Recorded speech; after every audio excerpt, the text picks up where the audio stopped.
mayambu ahamamagtada taram noksari Manipuri StoryTeller gi channel bu nungsibiduna subscribe tawbiropagi-damak asuki matik hainingai leitana thagatpa phongdoksari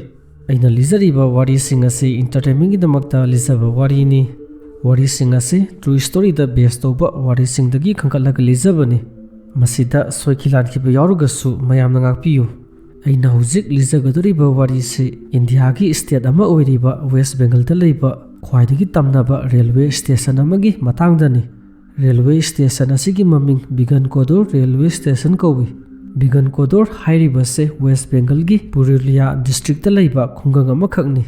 khungang asi Purulia district ta leiba Jalda hairiba town asidagi kilometer 9 muk salaga lei Begunkodor Railway Station asi India gi South Eastern Railway Zone gi manungda salammi Railway Station asi leibadagi Begunkodor hairiba khungang asidagi manakta leiba Jalda kauba town aduda sathok sasin tawba matamda mateng yamna panglammi adum oinamak Begunkodor da leiba Railway Station asi India da khwaidagi tamnaba Railway Station ama oiba maramna Railway Station aduda kanamata langnaramdi maram asina Railway Station adu matamayambada ihang hanglammi amasung isiksiklammi Railway da thabak tawba employee kaya amana Begunkodor Railway Station da kiningai oiraba nupigi saktam manba bhut ama thengnarami bhut aduna maram oiduna mafam aduda kiningai oiba mongda tamnarakpadagi Railway Station adu saba loiraba matung sahi 3 muk sizinaraba matungda amuk thingjinkhirami asumna Railway Station du sizinadabida sahi 92 muk thingjinduna leirami adugi matung ingso 1990 adawaida Begunkodor hairiba khungung asida leiba khunja singduna Railway Station du amuk hangnabagi-damak West Bengal gi official singda haizarami sahi khara leiraba matungda 2007 da khunja singduna amukasu Begunkodor Railway Station du hangnabagi-damak matamadugi India gi Railway Minister oirambi Mamata Banerjee da haizarami sahi ani leiraba matungda 2009 da India gi Railway Minister oirambi Mamata Banerjee na Begunkodor da leiba Railway Station du amuk nauna hangtuklami hanaga yengnaruba matamda Railway Station aduda hongba kharadi laami adum oinamak Railway Station adugi akoibada mi leiba kanamata uramdi mafamdu mi taktaami maram asina Railway Station du inaw nauna amuk hangagasu mi kanamata sangbidabadagi yengbada yamna ngningai oiba ama phawrami passenger singna Railway Station aduda lagasu numit tasilakjingai mamangda station adudagi loina hanakhirami nohmada passenger puba train tara khaktamak station aduda khamlammi train amana mafam aduda khama matamda minute ama khaktamak lepammi aduga yam thuna station adudagi thauraga satkhirami numidang yasangbagi matam pung 3 ki matungda Railway Station aduda train amata khamlamdi maramdi numidangi matamda station aduda train tongnaba passenger ama fawba langdaramdi Begunkodor Railway Station aduda ticket yoliba nupadasu khungang adudagi koirami mana ticket tu ayu nungchilgi matamda khaktamak yolami ticket yoliba nupaduna numit khudingi lai khromaba matungda Railway Station aduda ticket yolba salami ngasi fawba Railway Station aduda numidangi matam yoksilakpada kanamata sangnaramdi kari maramgi numidangi matam yoksilakpada Begunkodor Railway Station da mi kanamata sangnadriba kari maramgi Railway Station adubu sahi 92 thingjinduna thamluriba madu khangnabagi-damak Begunkodor Railway Station da thokiba kiningai oiraba wari singdu mayam taminarase thaina matamda West Bengal gi Purulia district ta leiba Begunkodor hairiba khungang asida khundariba yelomi singdubu Central tribe haiduna khangnarami ingso 1960 hairiba sahi asida Central tribe gi Maharani Lasan Kumari ga India Railway Authority singa yanaba ama purakpadagi Begunkodor hairiba khungang asida Railway Station ama sanaba honarami Central tribe ki Maharani Lasan Kumari na India Railway Authority da yamlaba lamkhara Railway Station adu sanaba pithoklami Maharani Lasan Kumari na khalami madudi karigumba magi khungang adu da rail yorokpa ngamagadi khungang du kharada oiragasu sakhotpa ngamgani adugi su mathakta atopa mafam singa satok jasin tawbudasu yamna khudong saba oigani Begunkodor Railway Station sariba mafamdu Kotsila Junction Station amasung Jalda Station gi marakta oirami Railway Station du saba loiraduna miyamna sizinaba horaklami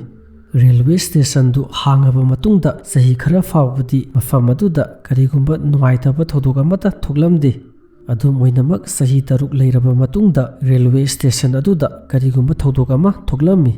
thodok aduna maram oiduna railway station asibu tamnaba mafam amani haiduna miyamna thajanaba horakhi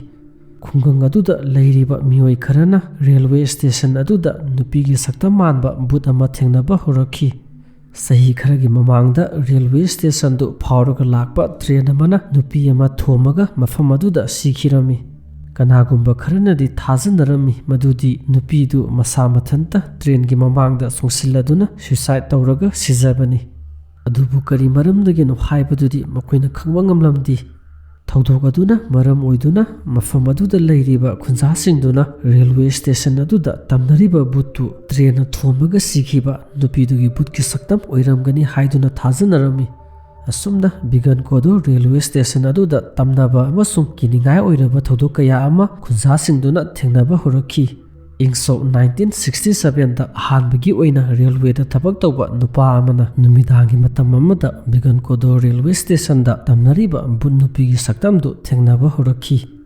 nongalaba matungda nupa duna railway da thabak tawba magi mamanaba singda mana thengnakhiba bunnupi dugi matangda wari lirami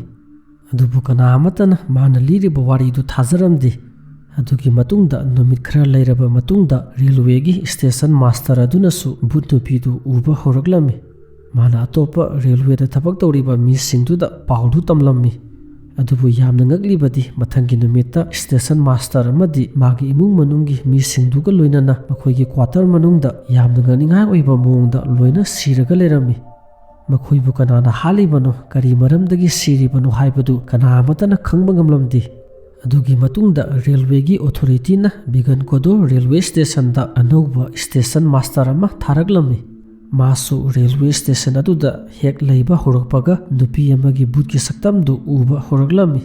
maramasina magan station aduda leiba matamda yam akibaga loinana yam wana lelami buda sibu toina thengnaba horakpadagi miyamna thajanaba horakhi madudi hana leiramba station master amasung magi mung manungi misingdu railway station aduda tamnariba bunnupiduna hatpa soidana oiramgani thodok sing asina miyamna Begunkodor railway station da train tungnaba lakpa matamda asuki matik akiba mipainaba phawrammi train amana numidang wairamgi matamda Begunkodor railway station du phawruga lakpa matamda train manungda tungiba passenger singduna mafam aduda bunnupi du tatana thengnaba horaklami bud aduna train thoriba adugi maikaida yam kanna selami kariguma matamda bud aduna train adudagi hena yangna senbadu manungda tungiba passenger singduna urami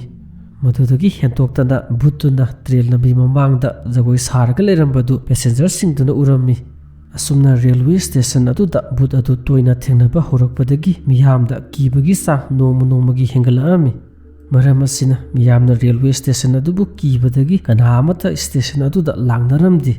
railway station aduda thabak tawriba employee singdusu kibadagi railway station du thadoktuna loina senakhirami mafam aduda transfer tarokba anouba employee singdusu railway station aduda hek leiba horokpaga kiningai oiba mongda tamnarakpadagi mafam aduda thabak tawgadabai sarupudi thabak tawdabana fari haiduna khalami train amana Begunkodor railway station da khama matamda passenger amata station aduda kumtharamdi adugi sumathakta kana amata station adudagi train aduda kakhalamdi asumna nungti numit khudingi passenger amata station adudagi train da kakhalaktaba amasung train dagi station aduda kumthadabadagi railway station du mafam aduda leibagi kanaba kari mata leiramdi maramasina railway station du mafam aduda leibagi kanaba kari mata leitre haiduna mamai thangda Begunkodor railway station du railway gi authority na 1967 hairiba sahi asida thingjilluraba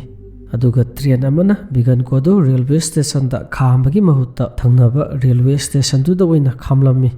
train amana Begunkodor railway station phawruga lakpa matamda station du yoromdaida train du hanadagi hena yangna thorami aduga station du hek lanthokpa loibaga train gi speed du hanagi sangda hantharaga duna amuk thorami maramdi train gi driver duna mafam du yam thuna lanthokpa pamlammi train manung da tongiba passenger singduna su Begunkodor Railway Station du yoramdaida train gi thonau singdu loina thingjalami maramdi mafam aduda yorokpa matamda passenger singduna thonaudogi yengthouragadi bhootki sakta manba mami ama tatana thengnarami maram sing asinani West Bengal gi Purulia district laiba Begunkodor Railway Station asibu tahi nemphuni thoi hiana thingjinduna leiruriba